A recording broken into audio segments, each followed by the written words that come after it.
আপনার দু হাতের রেখাগুলোর ভেতরে আল্লাহ এবং রাসূল সাল্লাল্লাহু আলাইহি ওয়াসাল্লাম সম্পর্কে কিছু গুরুত্বপূর্ণ তথ্য লুকিয়ে আছে। আপনার হাতের তালুর দিকে লক্ষ্য করুন, সেখানে 1 এবং 8 লেখা আছে। আমাদের হাতের তালুতে আল্লাহর সংখ্যাগত কোড এমন এক মজেজা যা আপনাকে অবাক করবে। খুবই তথ্যবহুল ভিডিও নিয়ে আজ আমরা আলোচনা করব, তাই ভিডিওর শেষ পর্যন্ত আমাদের সাথেই থাকুন। প্রিয় দর্শক, আমাদের হাতে অনেক ধরনের রেখা রয়েছে। তার মধ্যে কিছু আছে ছোট রেখা এবং কিছু বড় রেখা। কিছু রেখা আছে সোজা এবং কিছু আছে বাঁকা রেখা। শত শত বছর ধরে মানুষেরা তাদের হাতের এইসব রেখা থেকে নিজেদের ভবিষ্যৎ জানার চেষ্টা করে আসছে। মানুষ এটা জানার চেষ্টা করছে যে কিভাবে মানুষের হাতের রেখার মধ্যে তাদের ভবিষ্যৎ লুকায়িত থাকতে পারে। অনেকে এমনটা বিশ্বাস করে যে যার হাতের রেখা যত বেশি থাকবে তার জীবনের পেরেশানির পরিমাণ তত বেশি হবে এবং রেখার পরিমাণ কম হলে পেরেশানিও কম হয়। অনেকে এমন রয়েছেন যারা মানুষের হাতের রেখা দেখে ভবিষ্যৎ বলে থাকেন। তাহলে এসব মানুষের কথা কি সত্যি? মানুষ কি সত্যিই তার হাতের রেখা দেখে ভবিষ্যতের কথা জানতে পারে যে তার ভাগ্যে কি লেখা আছে? সর্বপ্রথম আমাদের এটা জানা জরুরি যে আল্লাহ তাআলা প্রত্যেকটা মানুষের তাকদীর পূর্বেই লিখে রেখেছেন এবং তা লিখার পর ফেরেশতাদের নিকট সমর্পণ করেছেন। মূলত মানুষের তাকদীর মানুষের হাত অথবা শরীরের অন্য কোথাও লেখা হয় না, যার ফলে মানুষের হাতে থাকা রেখাতে ভাগ্য অনুসন্ধান করা এবং হাতের রেখায় ভাগ্য লেখা আছে এমনটা বিশ্বাস করা বোকামি এবং অত্যন্ত গুনাহের কাজ। ইসলামে এমন বিশ্বাস করা কুফরি। এতে মানুষের ঈমান নষ্ট হয়ে যায়। এমনকি বৈজ্ঞানিকভাবেও মানুষের হাতের রেখার সাথে মানুষের ভাগ্যের কোনো সম্পর্ক প্রমাণিত নয়। বৈজ্ঞানিকভাবেও এর কোনো ভিত্তি নেই। যেভাবে আল্লাহ তাআলা মানুষের চেহারা, শরীরের রং এবং রূপ, কণ্ঠস্বর এবং অঙ্গভঙ্গি এসব ক্ষেত্রে প্রতিটি মানুষকে আলাদা বৈশিষ্ট্য দিয়ে সৃষ্টি করেছেন, ঠিক তেমনি মানুষের হাতের তালুতে থাকা রেখা এবং আঙ্গুলে থাকা বিভিন্ন সূক্ষ্ম সূক্ষ্ম ছোট বড় রেখাগুলো প্রতিটি মানুষের ক্ষেত্রে আলাদা আলাদা হয়। এর দ্বারা মানুষকে আলাদাভাবে চেনা যায়। এইসব রেখার সঙ্গে মানুষের তাকদীরের এবং মানুষের আগত ভবিষ্যতের কোনো সম্পর্ক নেই।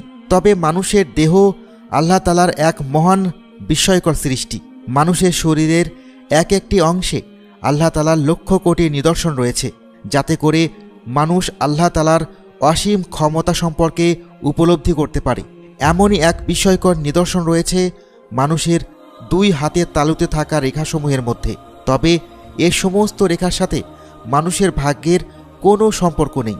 যেমনটা আল্লাহ রাসূল সাল্লাল্লাহু আলাইহি ওয়াসাল্লাম বলেছেন, যে ব্যক্তি কোনো জ্যোতিষীর কাছে গেল এবং তার কাছে নিজের ভাগ্য সম্পর্কে জিজ্ঞাসা করল, তাহলে 40 দিন পর্যন্ত তার ইবাদত কবুল হবে না।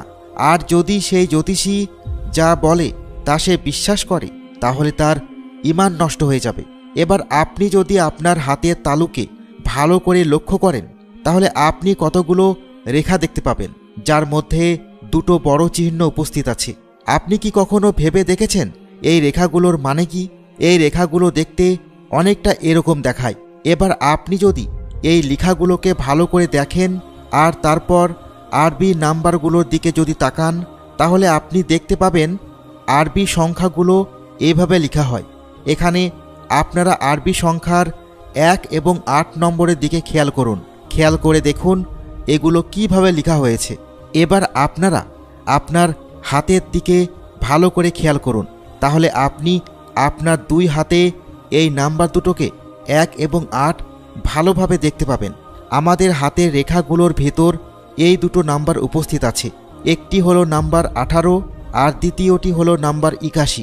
নাম্বার 18 আপনার ডান হাতের তালুতে আছে আর নাম্বার 81 আপনার বাম হাতে আছে। এবার যদি আপনি এই 2 নাম্বারকে বিয়োগ করেন, অর্থাৎ 81 থেকে 18কে বিয়োগ করেন, তাহলে আমরা যে সংখ্যাটি পাই তা হলো 63। আর 63 হলো আল্লাহ রাসূল সাল্লাল্লাহু আলাইহি ওয়াসাল্লামের বয়স। প্রত্যেক নামাজের পর দোয়া করার জন্য যখন আমরা আল্লাহ রাব্বুল আলামিনের দরবারে হাত উঠিয়ে থাকি, তখন সর্বপ্রথমে দরুদ শরীফ পাঠ করা হয়। আর এই নাম্বারগুলোর মানে এটাই যে একজন মানুষ যেন রাসূল সাল্লাল্লাহু আলাইহি ওয়াসাল্লামকে নিজের দোয়াতে সবসময় স্মরণ করে এবং তার উপরে দরুদ ও সালাম পাঠায়। এবার এই নাম্বার দুটো যদি আমরা যোগ করি তাহলে এর যোগফল হবে ৯৯। আর আল্লাহ রাসূল সাল্লাল্লাহু আলাইহি ওয়াসাল্লাম আমাদেরকে জানিয়েছেন যে আল্লাহ রাব্বুল আলামিনের ৯৯টি নাম আছে। আর এই ৯৯টি নাম যে ব্যক্তি সংরক্ষণ করবে অর্থাৎ মুখস্থ করবে সেই ব্যক্তি জান্নাতে প্রবেশ করবে।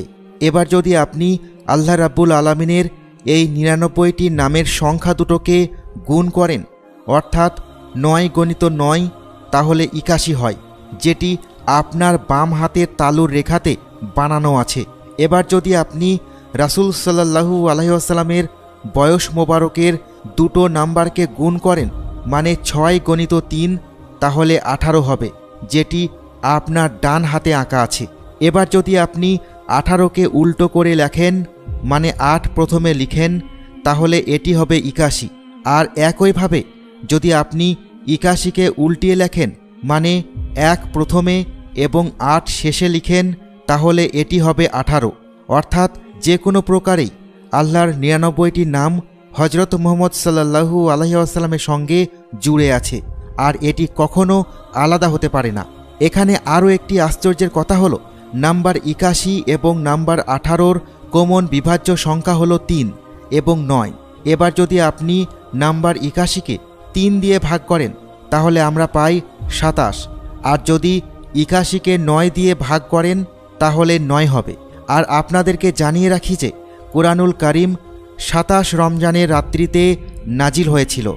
আর রমজানুল মোবারক ইসলামিক মাসের ৯তম মাস। এবার আপনি এই দুই নাম্বারকে যদি এমনভাবে লেখেন ৮ + ১ + ১ + ৮ তাহলে এটি ১৮ হবে। এবার এই ১৮ সংখ্যার বৈশিষ্ট্য হচ্ছে কুরআনুল কারীমের ১৮ নম্বর সূরার ১৮ নম্বর আয়াতে ডান ও বাম দিকের কথা বলা হয়েছে। আল্লাহ তাআলা ইরশাদ করেছেন, আমি তাদেরকে ডান এবং বাম দিকে পার্শ্ব পরিবর্তন করিয়েছিলাম।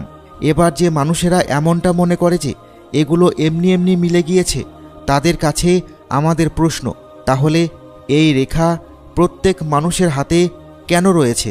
যখনই আমরা দোয়া করার সময় আল্লাহ তাআলার কাছে দুই হাত উত্তোলন করি তখন যেন আমরা আল্লাহ তাআলার ৯৯টি পবিত্র নাম স্মরণ করি আর সেই সাথে আল্লাহর রাসূল সাল্লাল্লাহু আলাইহি ওয়াসাল্লামের উপরে যেন দরুদ ও সালাম পাঠ করি। প্রিয় দর্শক, নাম্বারের পিছনে গভীর রহস্য লুকিয়ে থাকে। ৯৯ সংখ্যাটি পাশাপাশি দুইটি ৯ লেখার ফলে হয়, কিন্তু যদি আপনি ৯ এবং ৯ যোগ করেন তাহলে তা ১৮ হবে।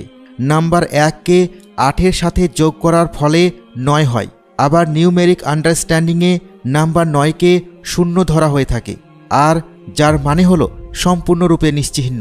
এখানে আমরা সমস্ত মানুষ সেই এক মহাক্ষমতাধর আল্লাহর সামনে জিরো। আমরা যখন আমাদের দুই হাতের তালু একত্রিত করে ঘষতে থাকি তখন আমরা একসঙ্গে দুই হাতের কতগুলো আঙুলকে ঘষি? উত্তর হবে ১০। এখন ১ + ০ = ১ হয়। এখানে ১ হচ্ছে আল্লাহ তাআলা এবং বাকি আমরা সবাই ০।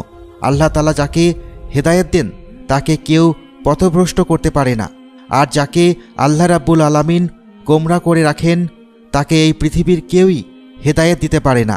তাই সবসময় আল্লাহ তাআলার কাছে হেদায়েতের দোয়া করবেন আর তার সঙ্গে অন্যান্য দোয়া করার সময় সর্বদা আল্লাহ রাসূল সাল্লাল্লাহু আলাইহি ওয়াসাল্লামের উপর দরুদ শরীফ পাঠ করবেন।